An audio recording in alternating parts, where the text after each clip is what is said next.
کەمانەوە ئەوها بە تیارەی دەگوازرێتەوە دەستە سەر پشتی تیارێکی بۆینگ 747 میان مردن درابەدا هاچیتە سەر لێوەکەی وەخت خۆی ئەو مەیمونەیە پێ یەکەم زار مەیمونیان پێ بۆ ئاسمانێ. سڵاوتان لێبی. مۆزەخانەکەیە پێی دەڵێن مۆزەخانەی زانستی کالیفۆرنیا نزیکە لە لۆس ئەنجلس شاری لۆس ئەنجلس لە ویلایەتی کالیفۆرنیا. ئەم مۆزەخانەیە ئەو کەلوپەلانەی تێدا عرضکرایەکەوە کەشتیوانەکان خودوا بڵێن ئەوانەی دەچوونە بۆشایی ئاسمانیان سەرمانگ لەوێن دەرێ عرضکرایە کەلوپەلەکانیان و ئەو کەپسولانە.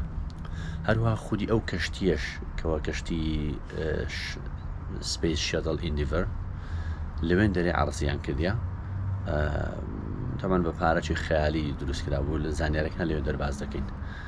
با بچین سەردانی ئەو مۆزەخانەیە بکەین هەندێک زانیاری بخینە ڕوو لەگەڵ مامەل. ئەمەیە بەردەرگەی مۆزەخانەکەیە مۆزەخانەی زانستی کالیفۆرنیا. با بڕۆینە ژوورەوە.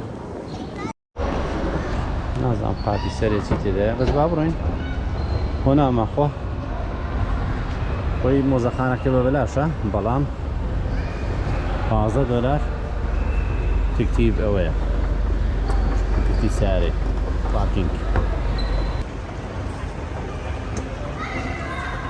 ئەمانە و پارچانە نێوەکو نمونە دروستیان کردیە خەمە سناعیە ئەمەیان ڕۆبۆتە کاتێک لەسەر مەریخ دەنیشتەوە.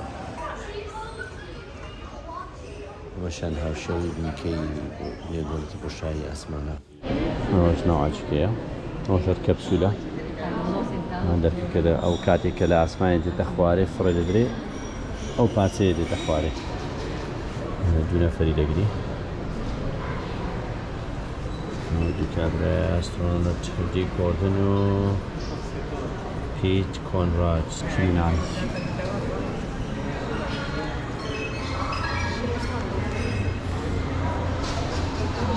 لەگەڵ زەختی بایی و جێەکانی دەتوانێت ئەوەش کەپسولەکەیەوە پۆڵۆیە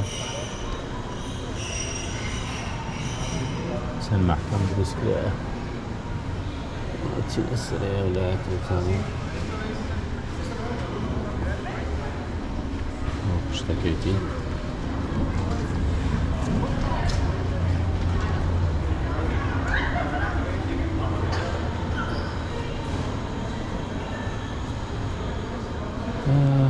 ئاجیاوانە چییە ئەوەش شەومان تازە تەماشا کرد ئەوژۆکەوەیە ستیشن ئینتەرناشنال ستیشن لە ئاسمانی وا نیشاندایەکەەوە هاە طبعا ئینتەرناشنال ستیشن باڵێن بنکەی بۆشایی ئاسمانی گەورەترین مەشروعاتە ئێستا ئینسان دروستی کردبی 156 ملیار دۆلاری تێچووە ویتر یابان و کەنەدا و ئەڵمان و ئەمریکای تێدا.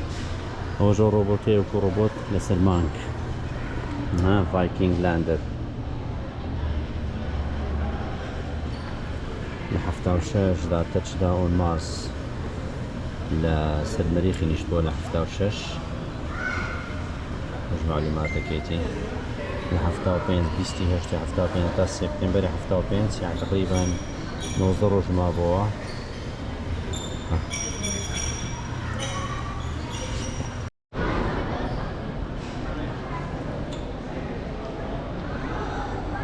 ئەوە زیچی ڕائید فەضائیە کە پێدەچنا سەر مانگووی تر سپیسەوە لە خوارە نووسان تەسوێری مەکە یان فلاشی لێمەدا ئەو بە حیساب مەسنایە یانی لە شکلی بسوچی. تەوەلۆ زانیاری گەورەترین مەشروع تاکو ئێستا کرابی لە سەردەمی سەرۆک ئایزنهاوەر لە ساڵ 1955 دروستکردنی هەموو ئینتەرستێتەکان لە بینی ویلایەتەکان لە ئەمریکا کە نزیکی $9 تریلیۆن پێچوو. بەڵام ئەمە باسی ئێستا دەکەین. زانی چی تڵان هەیە ئەوەیان ئەوە جوانە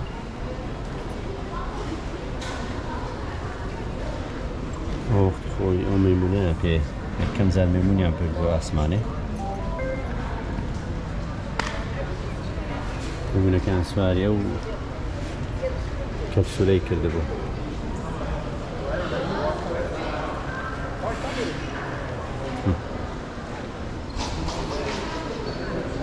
خوش ميمون افندي كاري شامبانزي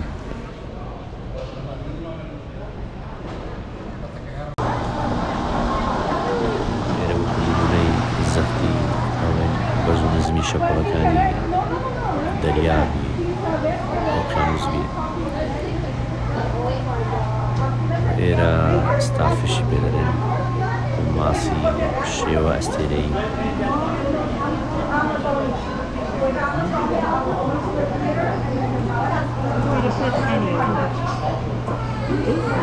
Can I touch it? Yeah, you can. Touch on my 2 fingers.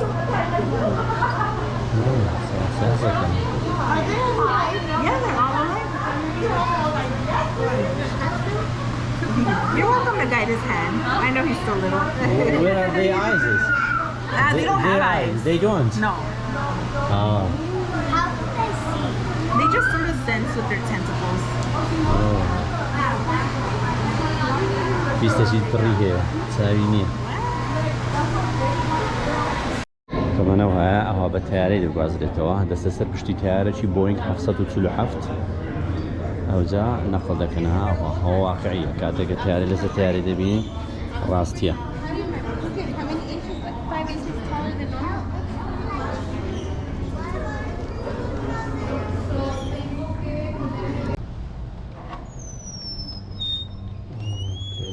ئەوە کەشتێکەیە کەشتی ئەوەی دەفردە بۆ شای ئاسمان ئەو کەشتێ خۆی لە خۆیدا ناتوانانی بەفریتن دەبی تیارێک هەڵگیری یاخود ساروغێک هەڵگیری بیباتە ئاسمان ئەوجە لەوێ لە پشت بەرگەی هەوا خۆی دەفرێت ئێستا تەقاعودیان کردە خۆیان دەڵێن دیکۆمیشنت یعنی تەقاعودکردن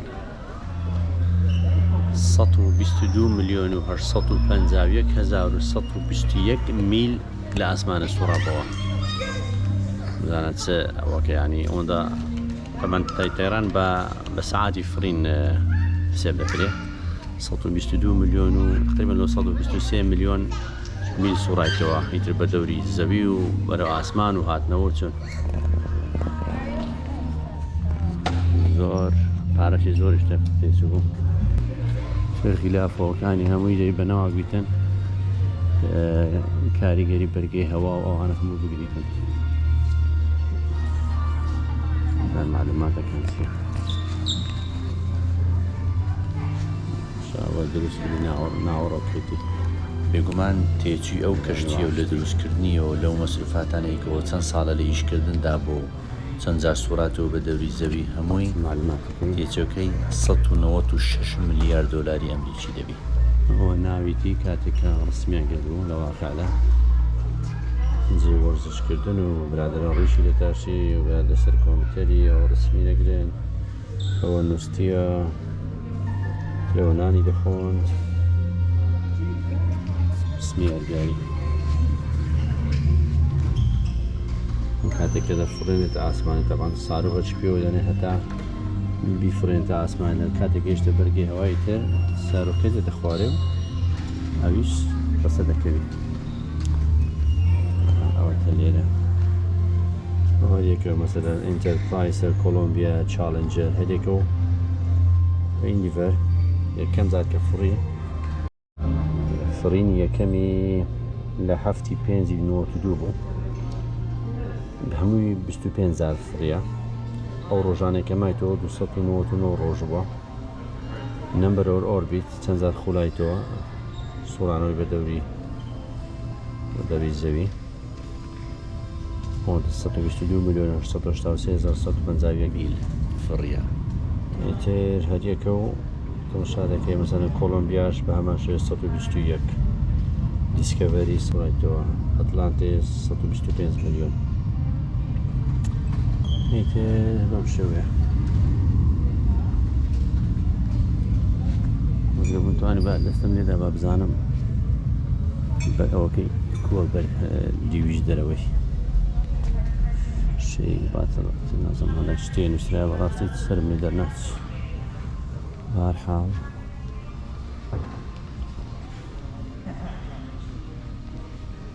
United States لە 2011 تەقاعودیان کرد ئەوان ناوێن لێ دەرێن تەقاعود ڕیتایر بوون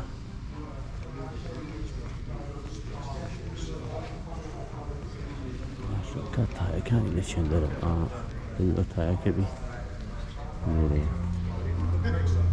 أتايا كلي لديت أخواني الفلاينج ليك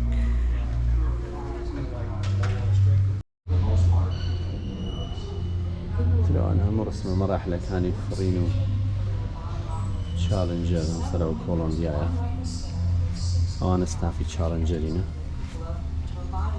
أو حفنا فرقية الأسماني مردن بقيو حفت كزبون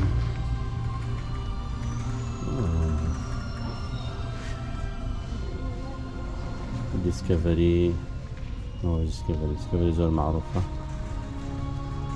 مدرع لها هاتش تسلي اوكي وزبي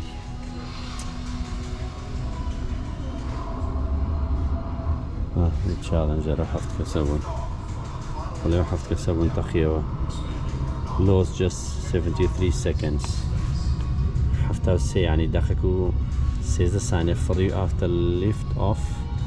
The challenger reminds us that no matter how routine space travel seems, each flight carries with it the ultimate danger.